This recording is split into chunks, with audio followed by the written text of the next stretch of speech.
ആ ജോസേട്ടാ, എല്ലാ കാര്യം അറേഞ്ച് ചെയ്തിട്ടുണ്ട്.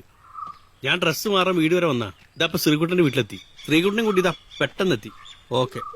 അമ്പോ ഭയങ്കര ഫോമിലാണല്ലോ. സ്റ്റൈലായില്ലേ? ഇതാണ് ഡ്രസ് സെൻസ്. എനിക്ക് മമ്മൂക്കിയും മാത്രമേ ഉള്ളു. അല്ല, ഈ കല്യാണത്തിന് വരില്ല? ഇല്ല, അച്ഛനൊറ്റയ്ക്കാ. എന്നാ മൊബൈലിൽ കുത്തി കളിക്കാതെ പോയി പഠിക്കാൻ നോക്ക്. മൊബൈലിൽ കുത്തിക്കളിക്കല്ല, നോട്ട്സ് പ്രിപ്പയർ ചെയ്യാൻ വേണ്ടി ഗൂഗിളിൽ സെർച്ച് ചെയ്യാം. ഈ ഗൂഗിളിൽ സെർച്ച് ചെയ്ത എല്ലാം കിട്ടും പറയുന്നത് സത്യ? ആ കിട്ടും. അങ്ങനെയാണെ പണ്ട് നാടിട്ടു എന്റെ അച്ഛൻ വാസുവിനെ സെർച്ച് ചെയ്യും. ഞരമ്പ് വാസു അടിച്ചാൽ പെട്ടെന്ന് കിട്ടും. ചേട്ടനൊന്ന് പോയേ, എനിക്ക് കുറെ പഠിക്കാനുള്ള സപ്ലിയൊക്കെയുള്ളതാ. കാഞ്ചന മൊയ്തീനുള്ളതാണെങ്കിൽ സപ്ലി ആമ്പിള്ളേർക്കുള്ളതാ. അതിന് ഞാൻ പെങ്കൊച്ചല്ലേ? പൊന്നു മോളൊരു പഞ്ച് ഡയലോഗ് അടിക്കുമ്പോ അതിന്റെ ഇടയിൽ പുഴുങ്ങാൻ വരല്ലേ? എന്റെ ഏട്ടനോട് പോയി. അച്ഛാ, ഞാനേ വേഗം പോയിട്ട് വേഗം വരാട്ടോ. കല്യാണ വീട്ടിൽ നീ ഒപ്പന കളിക്കുന്നുണ്ടോടാ? ഇല്ല.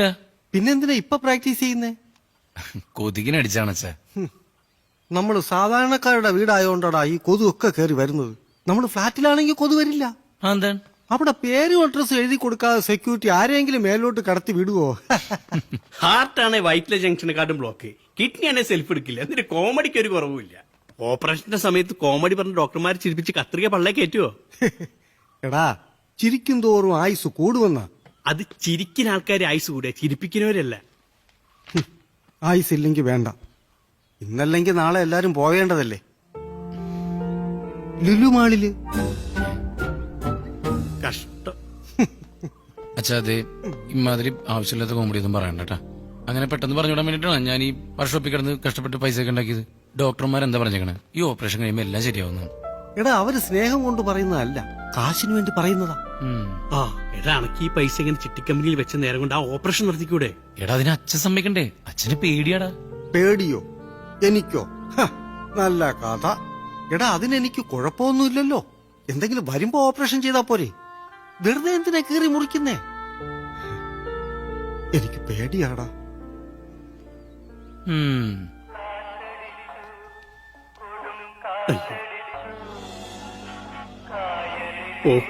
ഓക്കി അളിയനടാ ദുരന്ത. ആ അളിയ എന്ത് ചെയ്യാനാ അളിയ? എന്റെ പെങ്ങളായിപ്പോയില്ല, അത്രയ്ക്ക് ബുദ്ധിയുള്ളൂ. ക്ഷമിക്കും നിങ്ങൾ ഇപ്രാവശ്യം കൂടി പ്ലീസ്. അളിയ കട്ട് ചെയ്ത ഇതുപോലത്തെ ഒരു നാറി അളിയ ആർക്കും ഉണ്ടാവരുത്. എന്താടാ കണക്കറിയാൻ അളിയന്റെ സ്വഭാവം. നിസാര കാര്യത്തിന് പെങ്ങളെ വീട്ടിൽ കൊണ്ടാക്കുന്ന ഭീഷണി. ഇപ്പൊ എന്താ കാര്യം? കഴിഞ്ഞ ആഴ്ച അളിയൻ ഫേസ്ബുക്കിൽ എനിക്കൊരു ഫ്രണ്ട് റിക്വസ്റ്റ് അയച്ചു.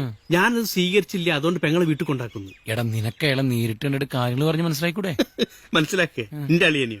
എടാ, സ്വന്തം അച്ഛൻ ബർത്ത്ഡേക്ക് വാങ്ങിക്കൊടുത്തില്ലേ ഒരു ഉണക്കമുന്തിരി ഇല്ല എന്ന് പറഞ്ഞിട്ട് അച്ഛനെ കരിക്കോണ്ട് മുതുകത്ത് കുനിച്ചു നിർത്തി ഇടിച്ച ആളാണ് അളിയെ.